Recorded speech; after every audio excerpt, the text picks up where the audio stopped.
All right. Well, hi, hello, and welcome to Mastering Your Salesforce Data Tips, Tricks, and Tools to Become a Form Hero. Today's fascinating webinar is sponsored by Salesforce and their wonderful partner, Form Assembly, and produced by SmartBrief. My name is Jess Steinbach. I'm with SmartBrief, a future B2B company, and I am so happy that I get to be here with all of you today as your moderator because today we are all going to become data heroes. That's right. We are going to convene an awesome crew of superheroes who will help us flex those muscles and implement those tools and activate our hidden secret powers. So join me in the super secret hero lair. And I don't know, maybe picture a bat cave. Maybe yours has a little bit more fluffy pillows, whatever your super secret hero lair is.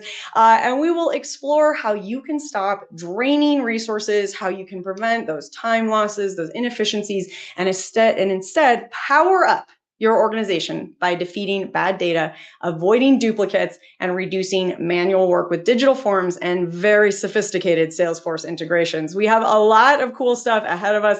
I cannot wait to get started. We're going to get rolling in just a moment here, but I am going to get through a few housekeeping points that will help you get the most out of your time here with us today. So we're going to start out, picture us in our hero layer, right? We're all, again, whether it's a cave or a very cool, sparkly, sequin filled, whatever your hero layer is. But here we are in our webinar console, and we are going to wander around together. Watch out for booby traps and secret trapdoors, obviously. So stay with the tour as we go through.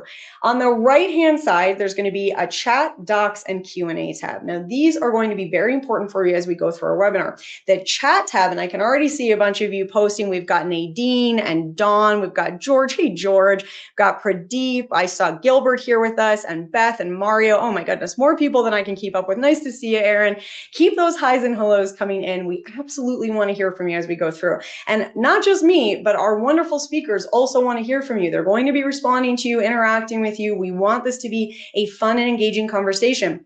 So that chat window is where you get to get all of that rolling and started. It's also where you can all connect with each other. One of the best parts of these webinars is the opportunity for all of you to chat, to share ideas, to share experiences. So if something resonates with you, if something's hitting and you have an idea or a thought on that, please post in that chat window. We want to see that happening.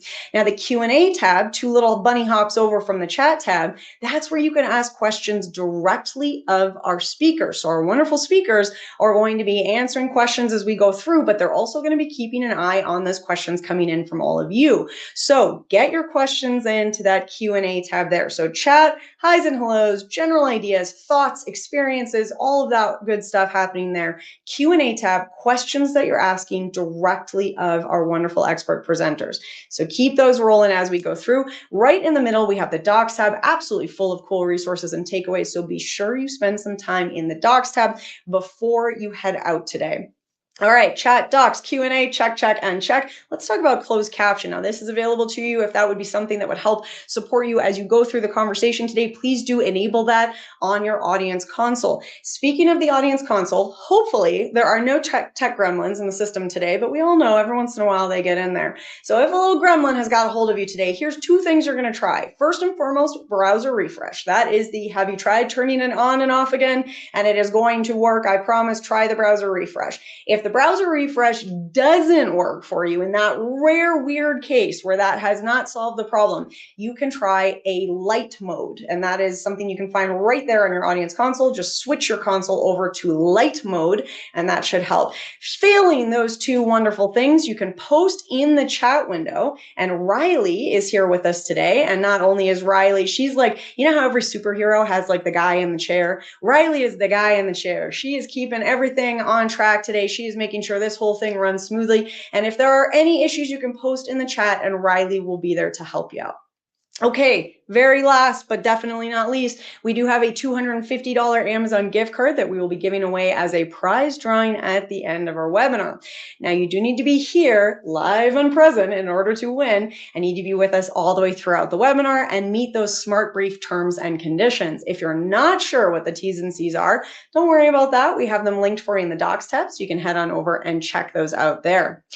All right, well, that was a lot of information. We've taken a little tour of our wonderful super secret hero layer, and now let's introduce the Council of Heroes, our wonderful expert presenters here with us today, the one and only Rebecca Kinney, Senior Software Engineer at Ascension, and of course, Shelley Ho, Director of Technology, OAE at Stanford University. Shelley and Beck, you're going to come out and join us here in just a moment, but first, I'm going to do a little bit of a change up on the fly, and we have a super secret special guest coming to join us.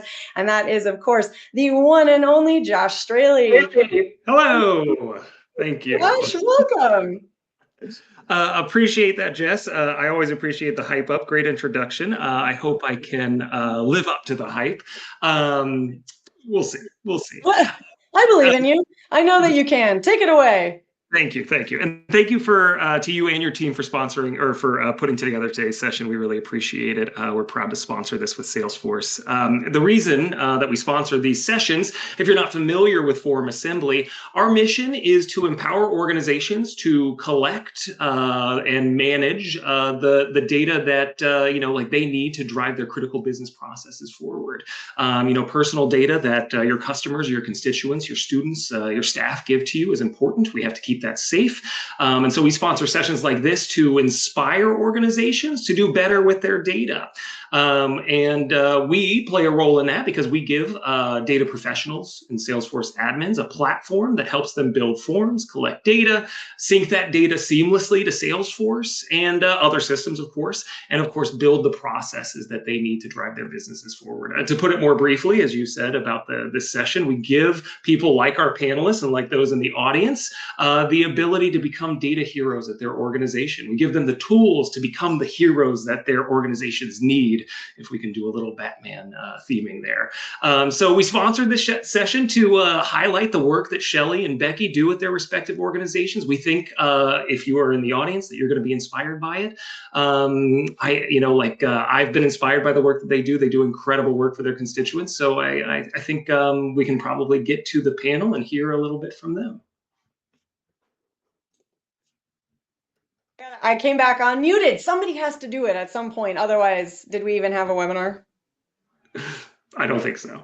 No, it's an important part of the process, Josh.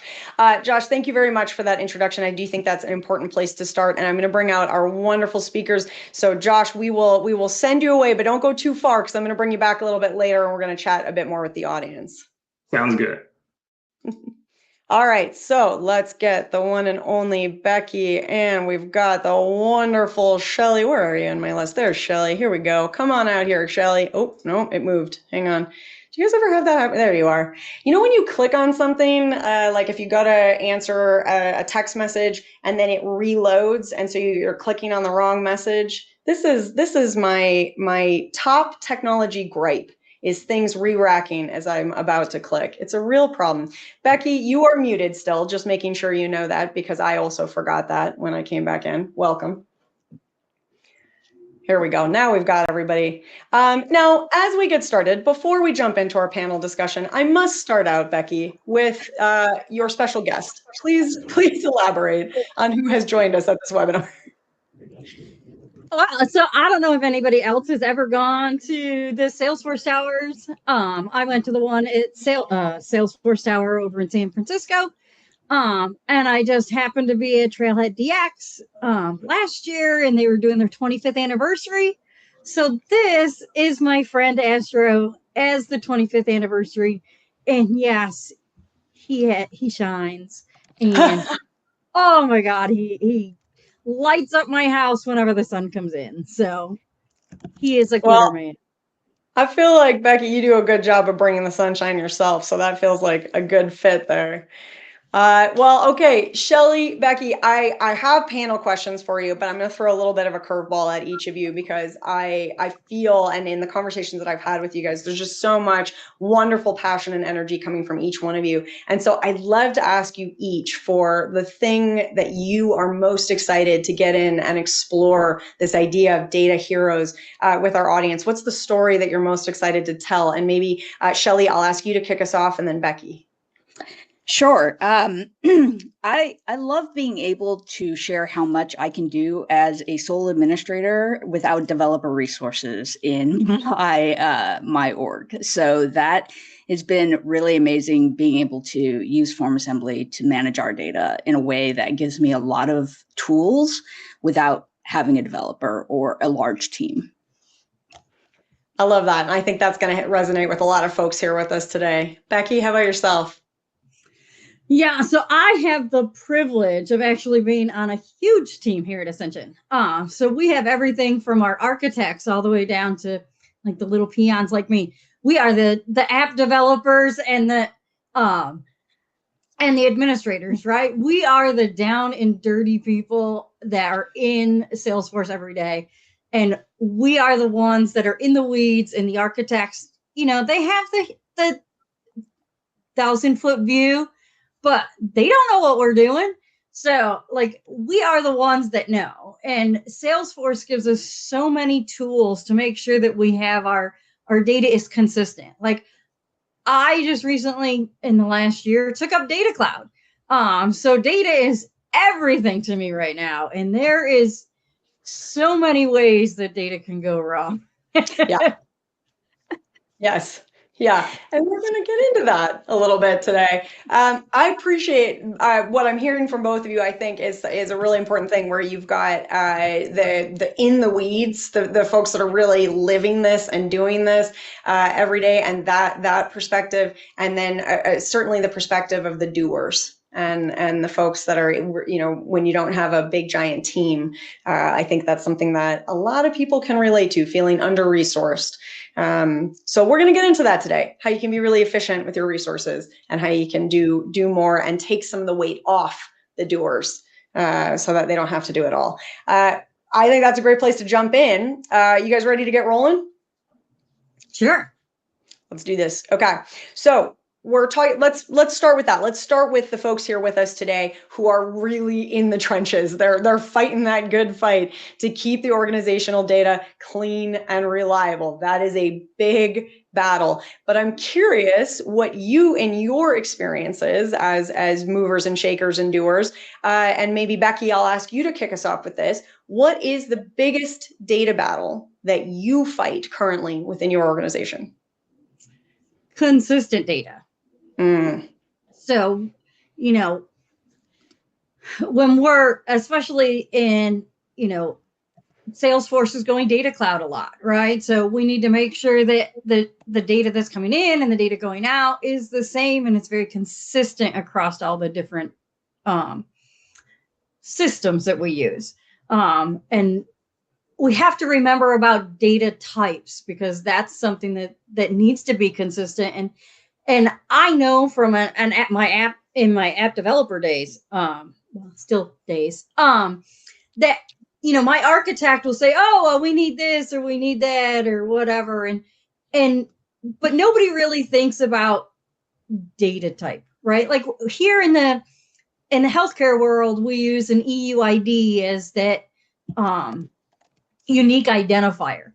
Well, but we have multiple different systems as well that come into Salesforce, right? So EUID can be a number from one system, but it can be a text from another. So we have to make sure that when we're pulling that information into Salesforce, we're actually using that correct data type to get that consistency that we want. Okay, I love that. Shelley, I'm going to put you in the hot seat on that one as well. What is your biggest challenge? We started with consistency. Where are you at? I'm going to have to say accuracy. So accurate data for me is the big battle I am constantly doing, getting our students to provide us accurate data, to spell their names right, to put in their SU, their ID numbers right. They're oftentimes doing multiple things at the same time. And so being able to lock down some data validation rules and being able to set up, parameters from which they cannot potentially submit duplicate data or multiple forms because they forgot they already submitted it is huge for us. So, yep. Yeah. Yep.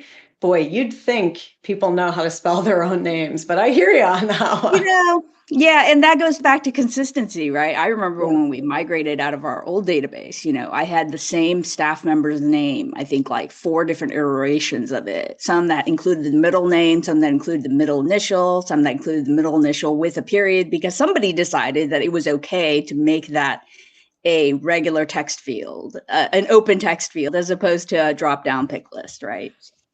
Yes, one of my favorite comedians, Nate Bargatze, has this great act about trying to go through customs, and one of his IDs says Nate and one says Nathan, and they're like, well, these are different. And he's like, yeah, but they're not. Like, I hear you, but they're not, yes, I think it is. It's very tricky, and these real human moments come in.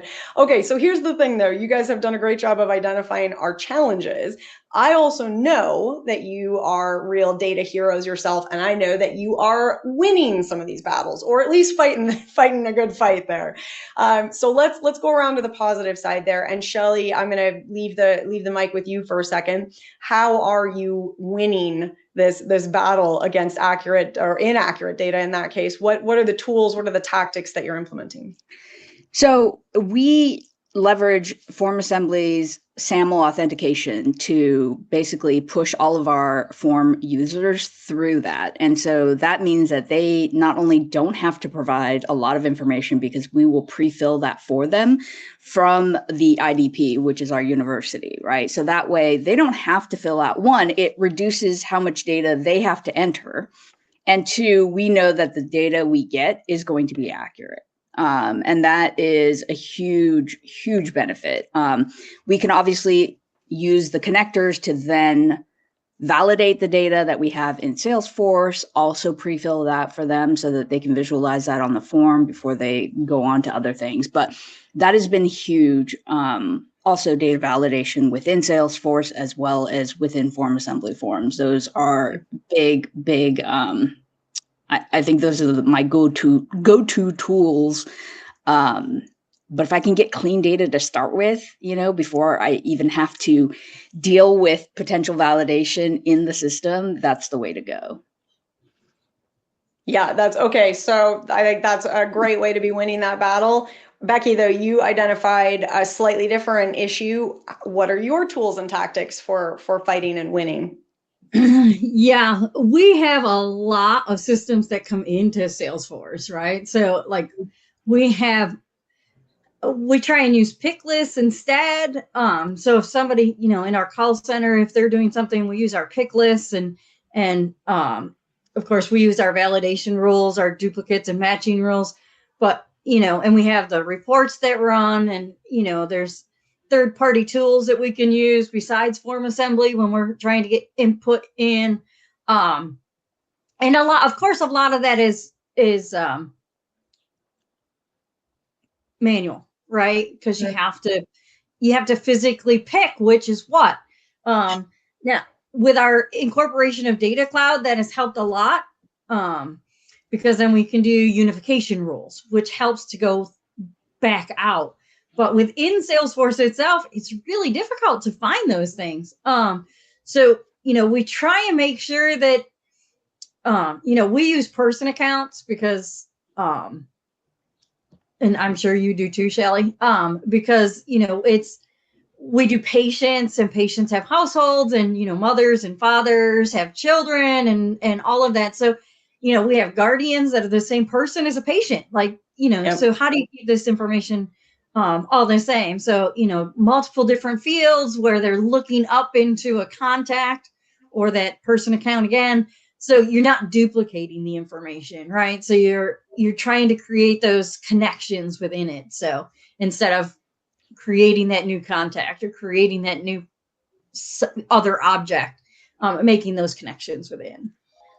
I will say I forgot one more thing, which is I have a data integrity dashboard that I built in Salesforce, and then I get a subscription report every day at 4:00, right? And so that helps me kind of look through, and I want to see zeros on most things, or particular. So any outliers that I see, I can go in there and try and figure out why does this person have 2 primary disabilities, or why does this person have So, or why are their IDs identical? What is going on here? So that's been really helpful for me to just be able to kind of get every 24 hours, I kind of just scope the system and get a sense of what's going on.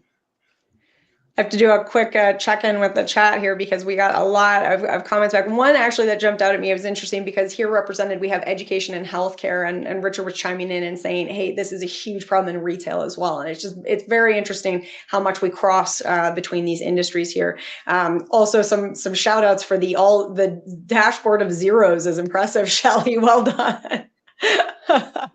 And there was quite a bit of when we were kind of going through and chatting about and a little bit tongue-in-cheek about people not even knowing their names, but there's also different things here and a few folks in the audience pointed out in different countries some people do first name, last name, or family name and personal name, and they kind of do those in different orders, or it might be that you had something change. So I think you've clearly identified some needs here, and accuracy and consistency maybe being two sides of the same coin. And then also some ways that we can address that. And both of you hit on manual processes when you were answering that and trying to avoid some of those manual processes or moving away from them. So that's where I'd like to zoom in next. And Becky, I think you were just kind of chatting about this at the end. So I'm gonna kick this off with you here. So I want to talk a little bit about those manual processes and how what you have seen and where you see either a clinging to manual or a reliance on manual processes, and how you've started to address that. And then Shelley, I'll ask you to chime in on that as well. Yeah, so as every admin knows, everything is manual unless your company wants to spend money, right? So, I mean, there are free things that's out there on the App Exchange, but, most companies that I've worked for in the past don't really like to spend money. Luckily, somehow this company does, as long as you can get the right business justification, right? So we do use, manual reports. We do use, we export them to Excel. We do the whole, compare this to that and the VLOOKUPs and all that good fun stuff that Excel does for us. Of course, we're a Google shop, so, only a few people have Excel. Which of course is us on the Salesforce team. But, we have been able to also get demand tools, which does help with duplicates and try and pull them together. We also have given, with our duplicate rules and our matching rules, we do block them from creating new. Does it help with our integrations? Because we're kind of stuck there. So those are kind of manual, which is where the demand tools come in. And we have multiple different business units. So us on the Salesforce team, we don't know what patients are in because we're in 18 different states. So I don't know. I'm in Mississippi, so I don't know who's going to one of the hospitals in Indiana. That's not something that I really need to know. I don't really want to know either. So we give the people in Indiana that oversee that hospital the access to be able to the demand tools, and Astro's shining at me. We give them the access to the demand tools to make sure that, those patients and even those providers are not duplicated in our Salesforce. So, and we do charge back to the individual we call them ministries. So if Indiana wants to use it, but Wisconsin doesn't, then Wisconsin gets the exported Excel reports, whereas, the nice demand tools has that integration within Salesforce that helps us there as well. So that's a cool tactic. Okay. Shelley, how about from the ed side? I was just going to say, it's so interesting because, Becky's org is obviously multi-tentacles and huge, whereas ours is much smaller. So I serve the Office of Accessible Education at Stanford. And one thing that it feels like we're constantly doing are exporting reports and running VLOOKUPs or XLOOKUPs, right? To try and figure out, because we're getting data from another department. Can you tell us which students are going overseas and what accommodations they might need, right? And so we have to then kind of be like, well, let's talk about our students and then try and bring together their students and do the whole thing. Fortunately, we have enough bandwidth within our org where it's much easier for me to just set up a custom field and say, oh, let's say for every quarter that a student is going overseas, we're just going to import that data into our system. And then now you can run the full report within the system. You can run a dashboard and get visibility on who registered with our office is also going to be abroad during this quarter, right? And what academic or housing accommodations might they need, and be able to provide that report back to our colleagues in the overseas studies program. Instead of previously, we were doing this, manual lookup and then having to copy and paste their accommodations from our system into an Excel sheet to share with our partners, which is just a headache. And it was the kind of thing where, yes, it does require an administrator to do, but it takes me 30 minutes to do something like that. And it's going to save them 4 hours every quarter for this process that we know is going to happen every quarter, right? So that's the kind of thing where I find my joy. So Shelley, we actually do something like that over here as well.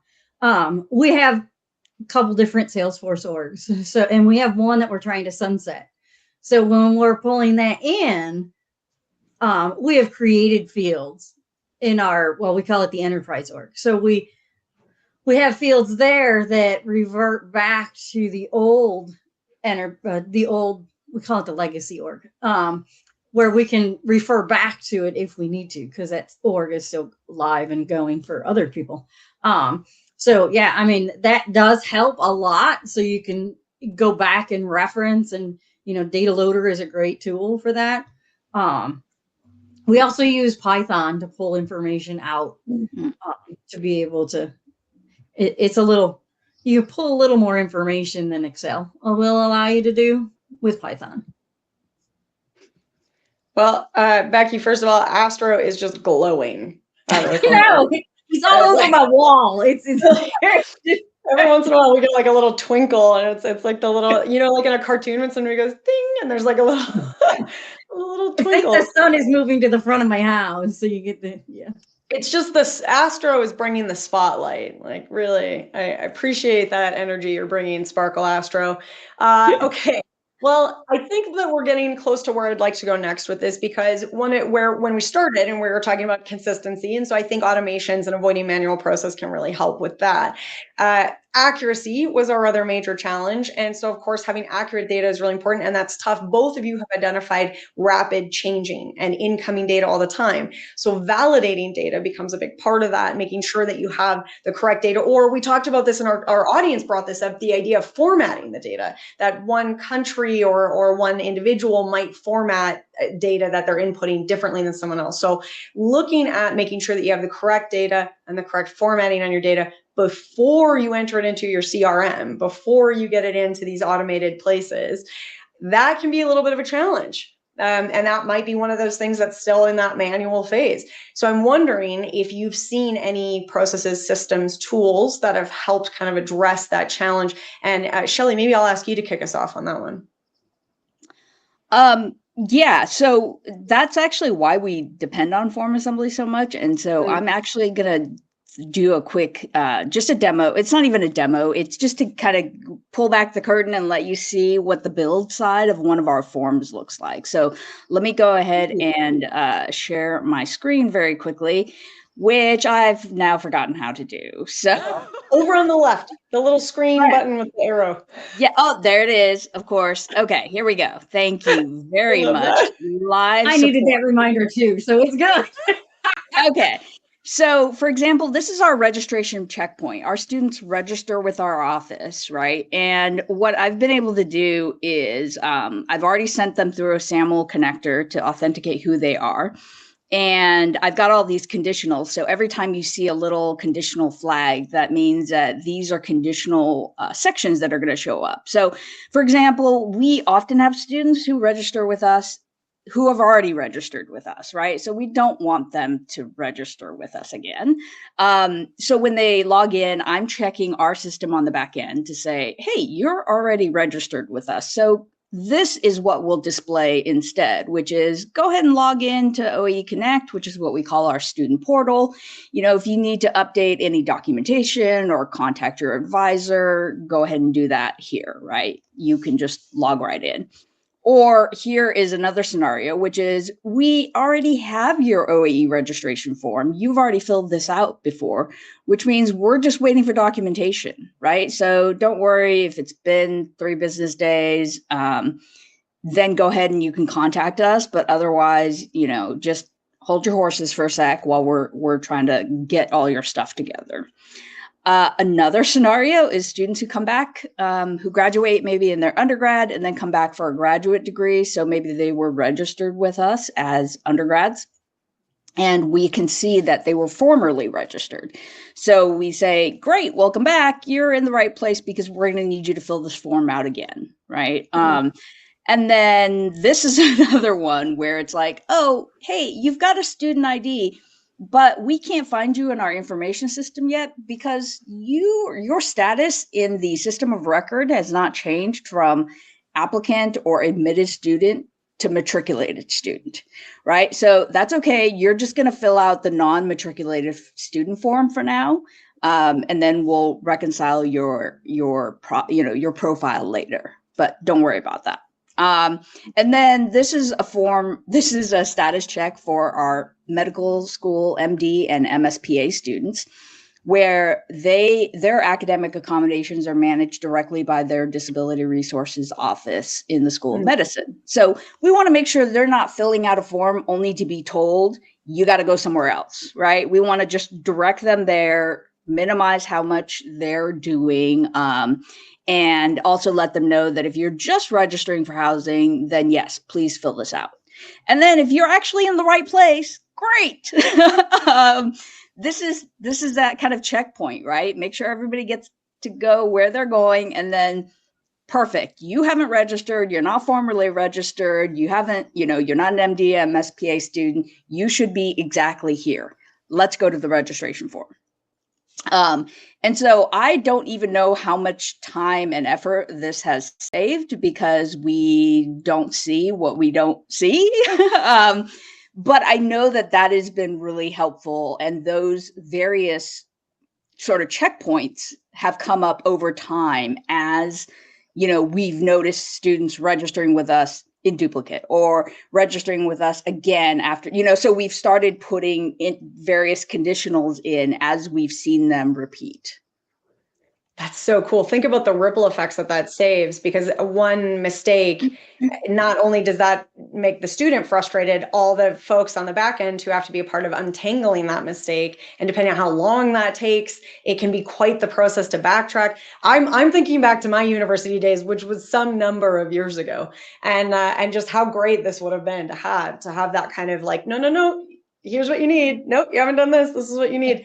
That would be huge. It's super tailored, which is really nice because it's like I've gotten the data that is coming from the system of record through that SAML authentication, right?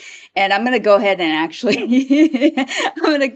actually answer a question that Albert threw in here. Said, for the checkpoints, how complex is the logic? And I'm going to go ahead and just show this to you again because it really is not that complex. And at the same time, you can make it as complex or as not complex as possible, as you'd like. So for this conditional logic here, you go to the options. This is the only conditional rule I have, is that their OAE status is registered. If they see that, then if I see that when we use the pre-fill connector, then this is the section they're going to see, right? Or if this one, it means that their profile type is intake form and their OAE status is pending. So sometimes I have conditional rules that is like nested upon nested upon nested. So it can get very complicated. Sometimes it's as simple as one field. If this, then that. If this, then that.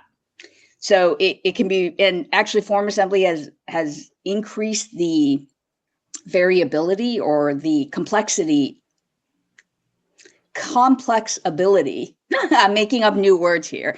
Love it. How complex you can get with the conditionals, meaning rather than just pick lists or binaries, you can now make it based on, things that are greater than or equal to or null, things like that. So that's been also really super helpful for me being able to set up conditionals that are much more complicated. So to Albert's question, the logic can be as complex or as simple as you need it to be. I appreciate that, and the customization opportunity there is quite impressive. Albert, let us know if you have any follow-ups to that. But Shelley, I think that answered that really well. I also have to say there's a whole bunch of chat happening of everyone comparing the good old days of their university and whether or not the internet was around and all those fun things. Those are good memories. I was thinking about that the other day, that like I actually used a notepad when I was in university days. I mean, computers were around, but I prefer the notepad. And young adults now, everything is done through, it's all tablets and on screens, and everything's so digital. And I'm both jealous and no, thank you, is my feeling to that. I like a good pen and paper, that's where I'm at. I still have pen and paper. I got Post-it notes all over the place on my monitors here. So I believe that, Becky. I am picturing that your entire room is stuffed animals and Post-it notes and just a colorful, energetic blur. I have more minions here than I have Salesforce Blush. How do you think we get everything done, right? We all have minions that work in the background while we sleep. Yes, we do. I love that. And the cat just woke up. The cat. I think a future webinar, Becky, is just gonna be Shelley and I touring your office space. That's our next. I love this. Gilbert saying, without whiteout, I never would have graduated. Yes. Exactly. Love that. Yeah, Christy wants to play I Spy, but with Becky's room. Okay.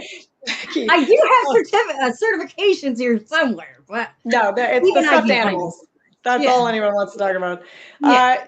Becky, you also had a demo and something that you wanted to showcase to help us kind of understand, especially when we're talking about validating data. That's bringing us back to, because I realized I asked that question several sub conversations ago. So I'm actually going to do it two different ways. So I'm going to show you the front end first, and then I'm going to show you the back end, because it's really kind of cool.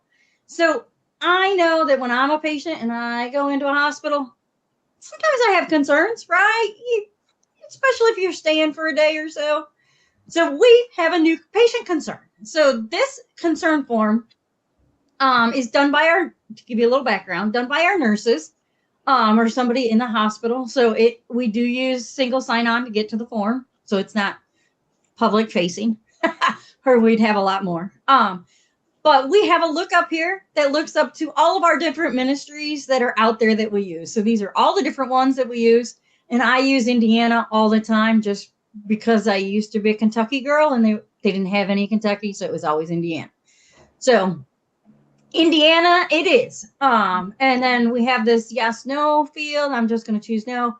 It's always affected party or somebody else. You can do somebody else or affected party. It pretty much shows the same. But what I want to show you is, because we chose this ministry, it's only going to show us the locations for that ministry, which is really kind of cool. And I'm going to choose this hospital here. And because of this location that we're choosing, these are the departments that are available. So it looks really cool from the front end, right? Looks really nice, really cool, really awesome. Well, then we get to the back end, and we're going to show this tab instead. So here is our ministry. We have it just as a pick list, just as normal people do. And then from that pick list, we actually have a hidden field down here that puts in the selected ministry. And then when we scroll down, this is where we get some fun things going on. So this is our location. And remember when Shelley said things can be really complicated or not so much? Here's that really complicated part. So if we go to choices, we tell it to look up to our Salesforce object, which is also called,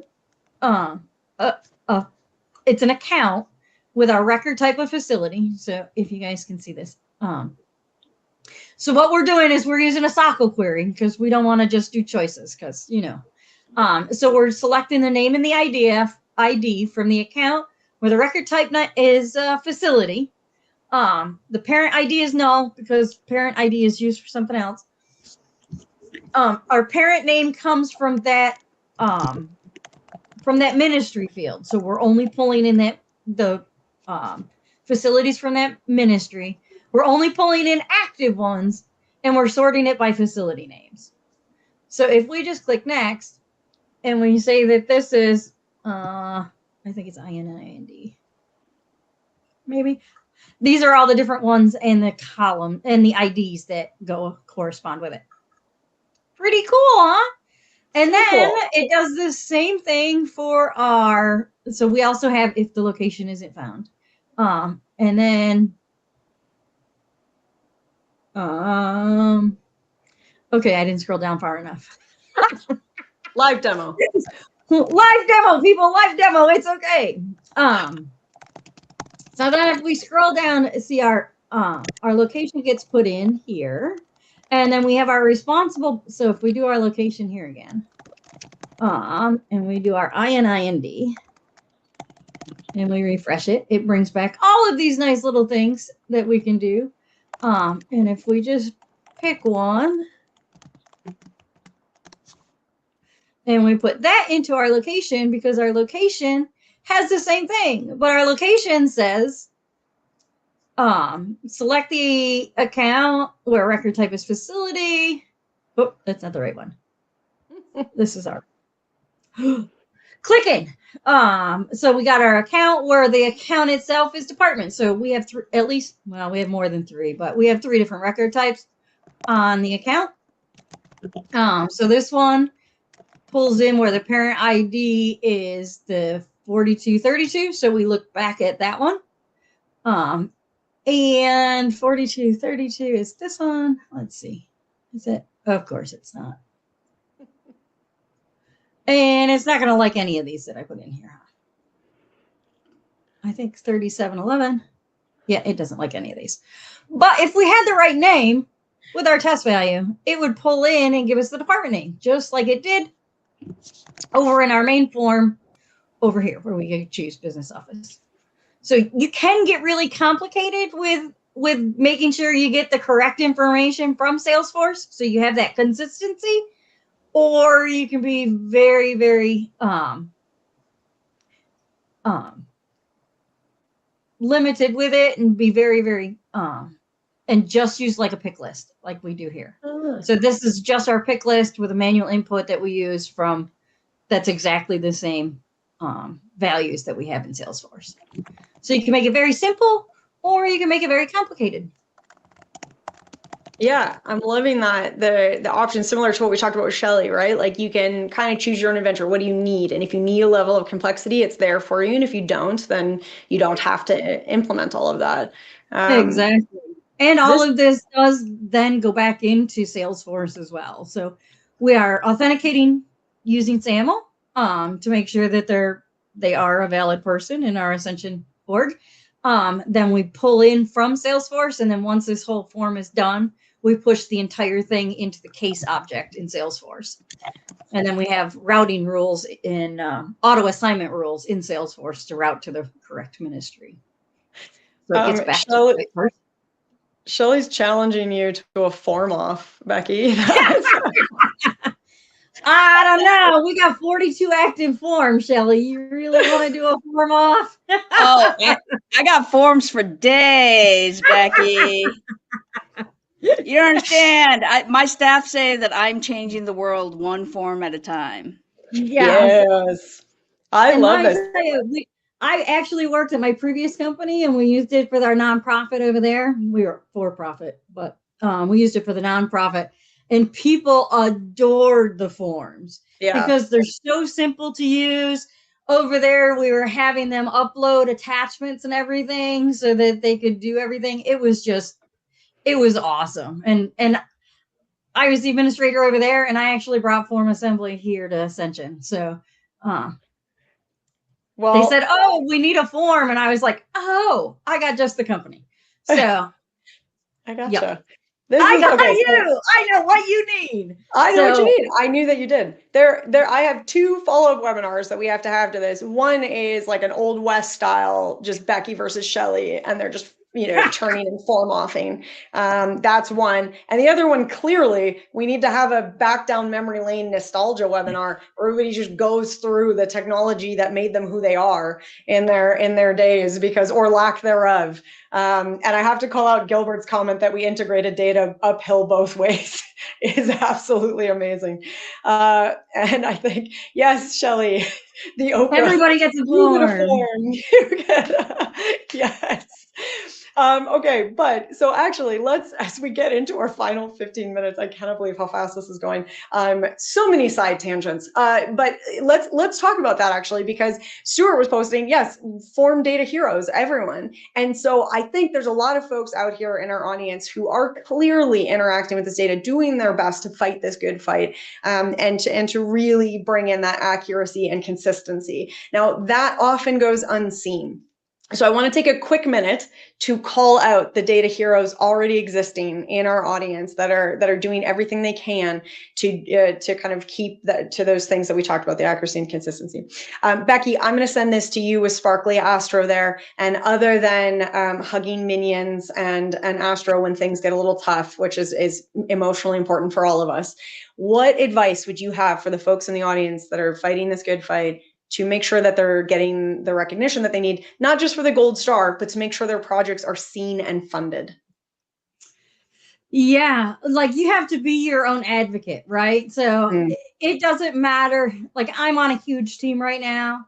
Previously, I was a solo admin. Like it doesn't matter what size your team is. You need to be your own advocate. I have the privilege of having supervisors that are like, oh my God, right? Like, and they know what goes into everything that we do on a daily basis, which is fabulous for us. But, I've also, you get into the business end of things and people don't see the magic that you do, right? My last job, they used to call me the unicorn because they would ask me to do something. It just magically appeared, so they even bought me the unicorn horn, because it's just magically appearing. Yeah, I had to wear the crown with the unicorn horn. This is not a surprise. I am not surprised by this information. I still have it, and I still wear it occasionally. But of course you do. Yes, also not surprising. But you definitely have to be your own advocate. A lot of times you don't get that recognition, like. And the business will say, oh, why do I have 3 providers with all the same? And you're like, well, I don't know that these providers are all the same, right? Like, you need to tell me, you need to give me that information. And they're like, oh, like I still deal with liaisons out in the field that they're like, oh, this provider's the same. And well, I know there's an NPI and the system doesn't let me put another provider in because it tells me that there's another NPI. So I'm going to use this other record type instead, but then I'll go to back and she'll merge them all together for me. Well, no, like we have to stop things like that. So, that's when your rules come in and you got to push it back to them. Like you have to push it back to them and make them do some of the cleanup because that's the only way that they're going to learn. And it's the hardest way. It really is. It really is the hardest way. But, making them do their own cleanup at times is the only way to get it fully cleaned and to stay clean if you can. Now, Shelley may have a different idea because she's dealing with the public instead of, employees, but. No, I think that what you said is absolutely right. So we definitely, for our student data, we're able to kind of clean that through SAML. But for internal users, right, I found that gamification really works well because I can create a dashboard with certain, let's just say, inaccuracies, right, and where the data integrity is wrong, and I do it for all the advisors. And so they all see their dashboards, and I get like a weekly update, and then I'll post to our Slack channel and be like, oh, look at A, B, and C have you look at those zeros there. They have no errors, right? And let's see who can get this cleaned up by close of day today. And so that definitely helps. To kind of make it a little bit more fun. And then sometimes they'll ask questions and be like, wait, why is it doing this? Or, you know, oh, wait, I thought I did this right. And so that's also an opportunity for them to ask, like you said, like sometimes it's difficult, but Becky nailed it. You have to get them to clean their own data, right? And to understand it, because sometimes if you just do it for them, they're just going to keep doing it, and you're going to keep sweeping up after them, right? I almost got blinded by the reflection on Astra there, but you know, it's okay. I was like, whoa. Yes. But that part is so true. You know, like being able to kind of gamify it, make it a little fun and interesting in that way has been really helpful, and it gives an opportunity for them to ask questions. Well, let me, I wanted to make a pun about being blinded by Astro's light and your light, but we don't have time. We have no time for jokes. We have 5 minutes left. So we're reaching the end here. What I want to do is I'm going to kick you guys. I'm going to make this a sneaky 2-part question. First and foremost, I'm going to make you take a little bit of the advice that we just gave to the audience. I'm going to ask you to brag about yourselves. So I would like each of you to give me one thing that you're very proud of that you've accomplished. And then the second thing that I'd like you to do is end on that note of looking forward. What is one thing that you are excited about, a trend that you're watching that you think the audience should be watching as well? So one brag and one trend forward. Let's start out with Shelley, and then we'll end up with Becky. Oh, that's hard.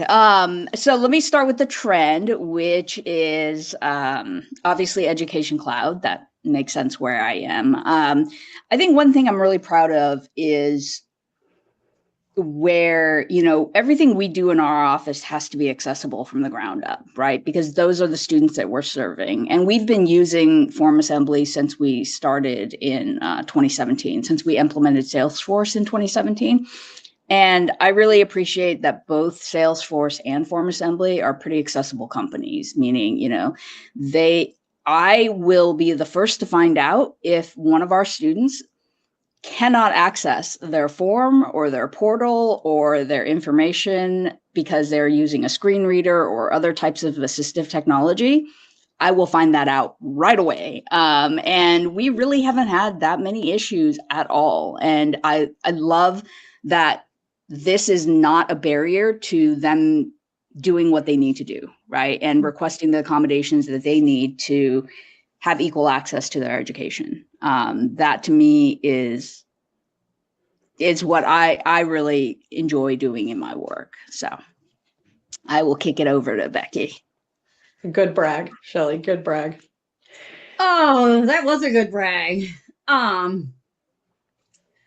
I love going into a meeting with people that have never used Salesforce or Form Assembly before. And they're like, oh, this is our bit. Well, most of the time they don't know what their business process is, just to show you that. Mm-hmm. So in that first meeting, we do not call them chicken holders, or we do not call them stakeholders when we get at between us at the Salesforce team. We call them chicken holders because they really have no idea about their data or how their business processes work. But so chicken holders is the first step. The second step is that you take their ideas of how they want their processes to work and you put it into Salesforce and you incorporate the Form Assembly in order to get the data in and be able to have it accessible to everybody. And you present it to them and their faces just light up. It's so magical. And that's why they call us magical and they call us unicorns, is because we can do that. Like, we have the magic and the minions to, do it in the afternoon, or in the evenings when nobody else is watching. But like, that's my favorite part about it. And I love doing like a day in the life with the end user so that you can see how they're doing it and how they're working around the system, because just because you built it one way I can guarantee that is not the way your end users are using it. So do a day in the life. And I know from our patients here at Ascension, I sit with the patients and I go through the forms, and my mom just had a knee replacement. So she went through all the forms that Form Assembly is doing, and all those automations that we're using out of Marketing Cloud, and all of that fluff that we have out there. And to do it from an end user standpoint and just making it so user friendly is just amazing how that happens. Like, you're in the back end and you know all the steps that are going through, but to do it from the front end too, and just to see how, like, my mom is, in her upper 70s. I bought her an iPhone and she's like, how do I use this? This screen is so small. So she prefers her iPad instead, but she don't get phone calls. So, like, she is not technology. She doesn't know that one goes to the other. She is not technology savvy, but she knows that she can go onto a Form Assembly form on her iPad, fill it out, hit submit, and not have any problems whatsoever. And we also have that same form for those patients that come in that don't have an iPhone or any kind of, smartphone that they're able to do that beforehand.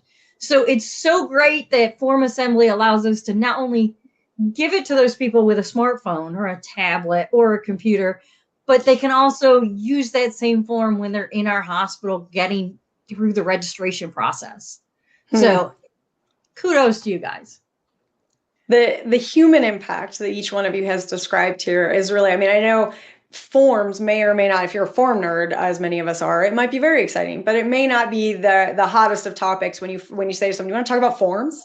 But what you're really doing here is talking about the human impact of that, the whether it's lessening friction or opening doors and enabling possibilities in our lives. And that's huge. That's so important.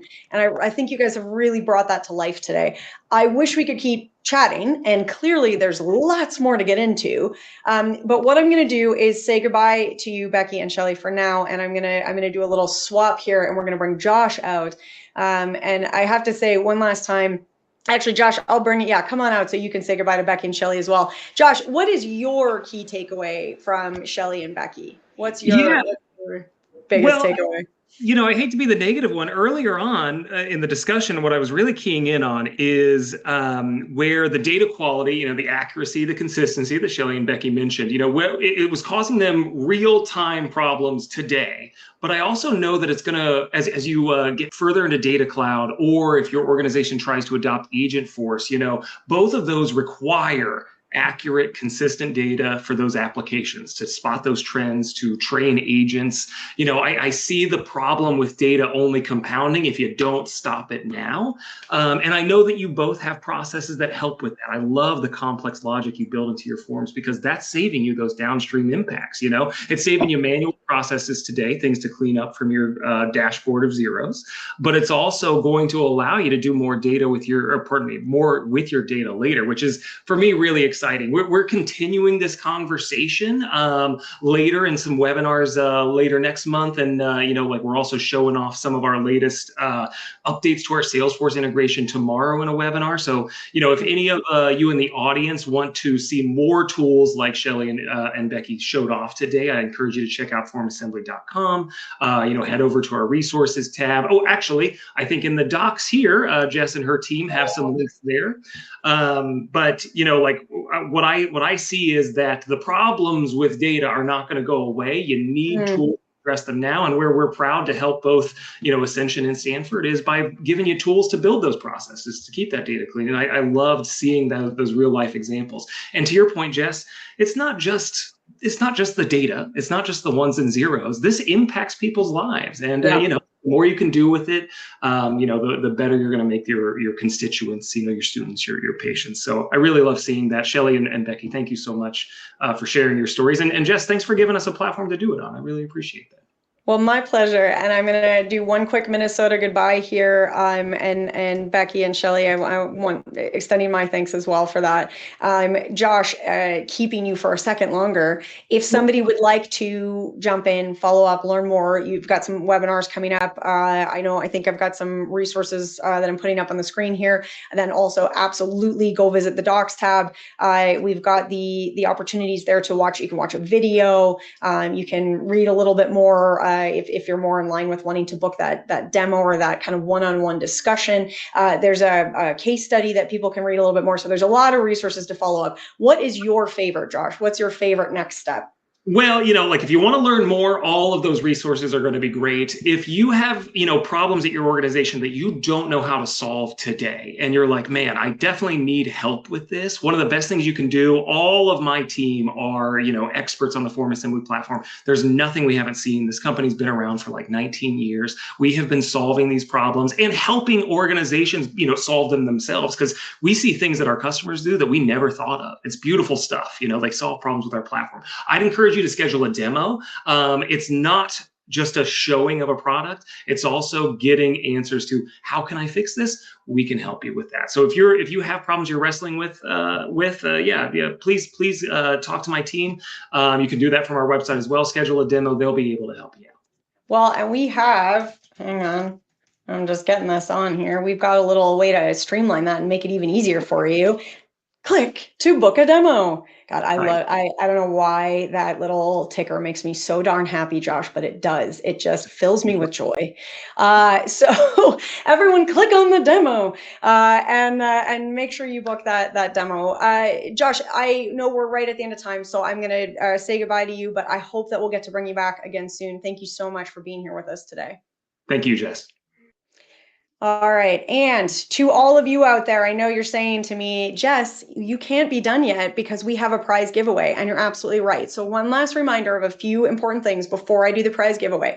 Docs tab, visit the Docs tab, click on all those links that Josh and I just talked about. Demo, click on the demo right now. Make sure you've got that open. If you asked a question that did not get an answer, now the team was doing its best to answer behind the scenes over live chat, as well as Shelley and Becky answering some questions as we went through. If we missed you, you will get a response back over email. So keep those questions rolling in. You will get answers back. Okay, that was my last little important points. Now let's do a $250 Amazon gift card. A reminder that this is going to someone who is here live and present with us at the webinar. And if you have any questions about the terms and conditions, you can visit that Docs tab. Our lucky winner here with us today, Karen Scharf from Illinois. Karen Scharf from Illinois. Congratulations to you, Karen. You have won. And as always, we will be in touch about claiming your prize after we wrap up our event. All right. Well, with that, I'm going to stop our ticker now because that's been...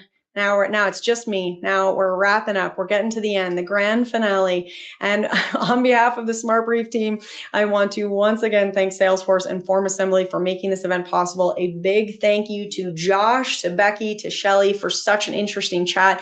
Truly, really enjoyed getting into the human impacts of some of the discussion that we're having today. When we talk about automation, when we talk about data, it can be easy to disconnect from the end result. It can be easy to disconnect from the end user and just focus on the automation right in front of us. And today, I think we really got to draw that through line between some of the changes that you're making and how that's going to impact not just the end users, but your team, how you can really empower your team to feel like data heroes. And I know we were kind of throwing that around with a little bit of fun today, but it really, truly is how you should all feel. The difference that you can make, the impact that you can make with accurate and consistent data is huge. You should get that hero cape on, strut around your office, take the advice from Becky and Shelley, and brag about yourself a little bit when you go in tomorrow.